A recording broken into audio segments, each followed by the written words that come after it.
Assalamualaikum warahmatullahi taala wabarakatuh. Salam satu bambu. Okey, hari ini saya tak ke mana-mana. Sedang membersihkan bambu-bambu unik hasil sepanjang 2 tahun. Hampir 2 tahun lah saya dalam pencarian bambu-bambu unik di lokasi-lokasi hutan buluh di Malaysia ni. Antaranya di yang paling kerap saya masuk di kawasan Selangor, di kawasan Pahang. Paling jauh pun ini kebetulan lah bercuti di Langkawi, di Melaka pun pernah, di Perak pun pernah. Inilah daripada berbagai-bagai tempat. Bukan mudah kita nak cari buluh-buluh yang unik. Bukan mudah.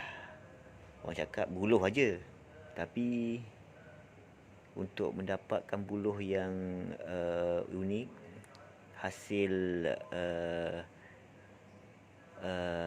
alam dengan izin Allah Ta'ala, buluh ni lah istimewanya. Dia ada energi dia sendiri, maksudnya kekuatan alam sendiri untuk menjadi luar daripada kebiasaan. So apa yang saya mengaji dengan master-master buluh unik, kebanyakannya daripada Indonesia lah. So apa di Malaysia ni saya belum jumpa lagi teman seperjuangan untuk berkongsi, untuk bicara berkenaan dengan bambu ataupun buluh unik ni. Belum berjumpa lagi. So saya sendirian ajalah mencari sekadar hobi, sampingan bila ada masa kelapangan lah. Okey. So kat sini hari ni saya kenalkanlah antara koleksi bambu-bambu unik hasil daripada alami, maksudnya daripada alam, daripada hutan, daripada alam lah. Okey, antaranya ini saya pun ada blog sendiri, ada page sendiri untuk saya post aktiviti-aktiviti pencarian bambu. Okey, yang ini panggil akar mimang. Ini akar mimang yang membelit, yang memegang 1, 2, 3 batang buluh. Ini hampir jugalah, saya ingat 5 hari 6 hari lah untuk saya potong panjang ni. Ini bawahnya, atasnya yang sana. Sebab istimewanya akar mimang ni, keunikannya terletak kepada akarnya yang melilit dan bersambung, yang kita tak tahu mana ujung pangkal dia. Dan daripada tanah juga, ataupun daripada pokok utamanya juga, batang utama juga, kita pun tak tahu daripada mana. Tiba-tiba akar dia muncul, dia naik jadi pokok. Itu istimewanya akar mimang dekat dalam hutan. Dia bukan setakat dililit bambu je, bukan setakat dililit buluh saja, dia akan lilit pokok-pokok lain juga. Tapi yang paling istimewa, buluh macam ini bukannya mudah untuk ditumpang. Sebab apa, dia batangnya pun kecil dan lilit dan licin. So dia jadi macam ini mungkin makan masa tahun lah. Okey. Itulah keistimewaannya akar mimang ni. Okey. Antara yang paling banyak saya dapat ialah ni. Ini kalau kalau mengaji Deleng, mengaji Jawa, dia orang panggil ni rancang kencono. Rancang kencono ni maksudnya, istimewanya dia berbentuk lutut tapi banyak. 1, 2, 3, 4, 5. Saya paling banyak saya dapat 7 yang ini. Yang warna coklat sikit ni. 1, 2, 3, 4, 5, 6, 7. 7 ruas yang bentuk kepala lutut. Itu dipanggil sabdo. Tapi bila banyak macam ni dipanggil rancang kencono. Ini kalau ikut mengaji Deleng, mengaji Jawa, kekuatan seseorang lah. Dia menggambarkan kekuatan seseorang tu macam mana di empunya ni kuat untuk mengharungi kehidupan lah. Itu sebenarnya pesan daripada alam supaya kita kuat.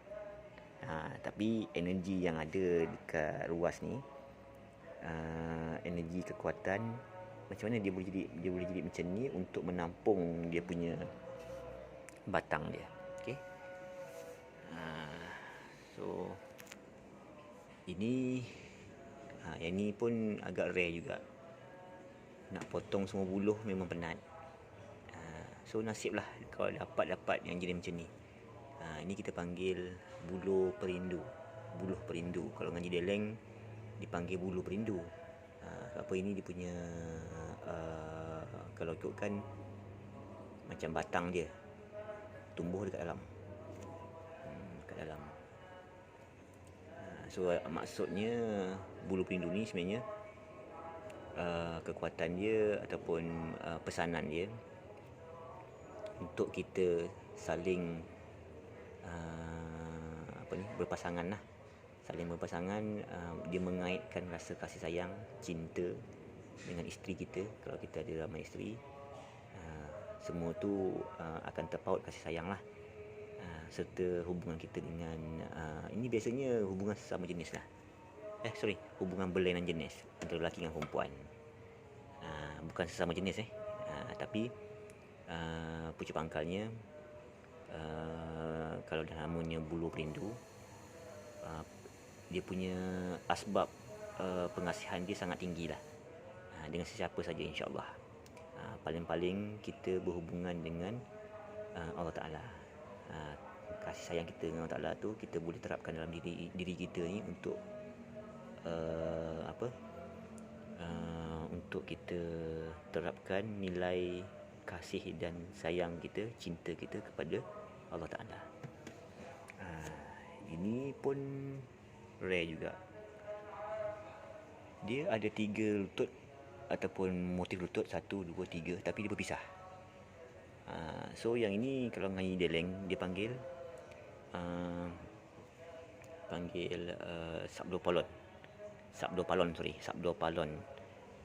Ini pun simbol kekuatan juga. Sama je macam rancang kencono, sama je macam sabdo lutut. Tapi yang ni yang istimewanya saya dapatnya mengorak. Kalau mengaji Deleng panggil mengorak. Kalau kita panggil dia mati beragan sendiri, dia mati sendiri. Tapi dia stay, dia tak luput, dia stay macam tu je. Super macam yang ni juga. Yang panjang ni dia pun mati beragan. Ataupun dia mati mengorak. Okey, mati sendiri. Ini pun unik juga, tinggi ni. Saya dapat ni pun tinggi dan motif dia tu kita tengok macam naga pun boleh, macam singa borong pun boleh. Motif dia macam merak pun boleh. Sebab yang ini sebenarnya dia punya tunas dia, ataupun laluan tunas lah. Kalau ngaji Deleng dia orang panggil sambung rosor. Ni dia naik sampai sini dia jadi macam ni. Satu bukannya terjadi sehari dua ni, dia makan masa. Yang ini kita panggil dia Ni sabdo terbalik. Ni istimewa juga sebab apa, ada dua motif. Satu sabdo terbalik, satu ni panggil junjun derajat.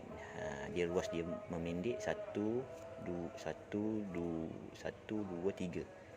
Ruas dia memendek. So ini pun istimewa juga, jadi dua motif. Okay. Yang ni tontong seribu panggil. Kalau ngaji deleng panggil tontong seribu. Jadi lubang ni bukannya lubang terjadi orang buat ni. Dia macam rayap semua pelbagai binatang lah yang buat lubang tu.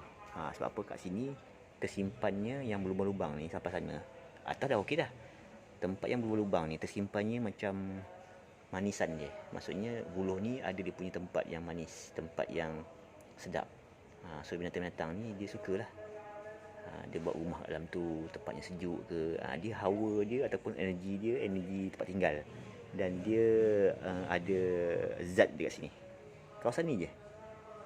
Lain semua normal. Okay. Alright. Yang ini, yang inilah lama saya cari ni. Yang ini dia punya perbezaan dia ataupun keunikan dia. Ranting ni dia punya tunas ini masuk dalam. Biasanya dia tunas keluar macam ni. Keluar kan. Tapi ini dia masuk ke dalam batang dia sendiri. Tapi dia tak tembus dah. Dia bergulung ke dalam. Ada dua ruas. Kalau ngaji deleng dipanggil kalau ngaji deleng ni dipanggil apa tu?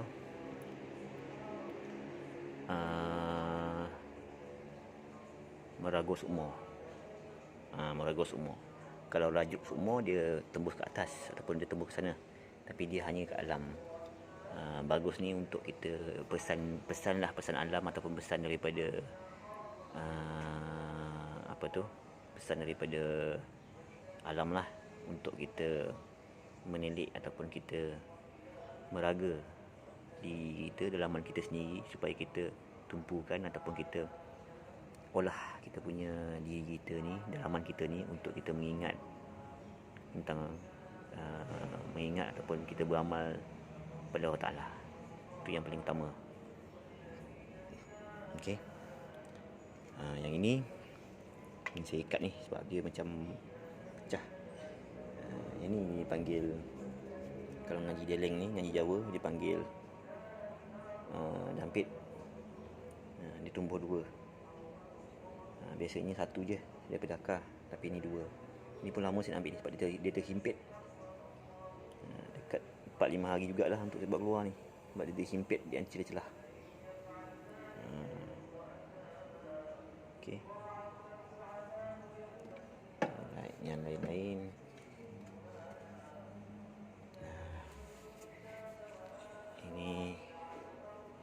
Ini pun cantik juga ni. Unik dia sampai ke atas ni. Ni dua ni samalah. Dia sampai ke atas dia pecah, dia mati. Bukan mati, dia maksudnya tak ada batang lagi sampai ke atas. Sampai sini dia pecah. Ini 1 2 3 4 5. Ni kalau ngaji deleng dia panggil Songobono. Songobono. Ini pun bagus juga ni untuk darajat. Sebab kita dah sampai, maksudnya pesan daripada alam ni, darjat tu sebenarnya kita ni darjat tinggi, tak sama dengan makhluk lain. So kita boleh sampai tahap macam ni dengan usaha, dengan kita punya pengajian kita, insya-Allah. So macam ni juga. Tapi sini yang bagus dia mengurung. Ni pun sama juga, ni akar ni. Dia mengurung ranting ni, dia mengurung ranting ni. Ini pun dua-dua ni tinggi ni. So inilah antara koleksi yang saya kumpulkan selama setahun lebih, dekat 2 tahun ni. Koleksi yang bukan senang, bukan mudah untuk kita dapat. Lagi-lagi kita duduk Malaysia ni, dekat Malaysia ni tak ramai orang tahu pasal uniknya, istimewanya buluh-buluh yang tumbuh secara abnormal, yang tak normal. Dia ada keistimewaan dan dia ada tenaga, energi dia. Selain daripada nilai-nilai mistik ni saya pun tak berani nak cerita. Sebab apa, kalau mengaji bab buluh ni dengan ialah mengaji deleng, bab buluh ni energi dia adalah semula jadi tanpa melibatkan nilai tanpa melibatkan pendamping, kadam, tak ada. Itu yang apa ni, yang unik dan keistimewaannya. Okey. So mana-mana master ataupun telik lah, sama tak dengan apa yang anda punya dengan saya punya. Marilah kita berdiskusi, insya-Allah banyak besar manfaatnya untuk kita sama-sama dalam hobi yang sama, insya-Allah. Assalamualaikum warahmatullahi taala wabarakatuh.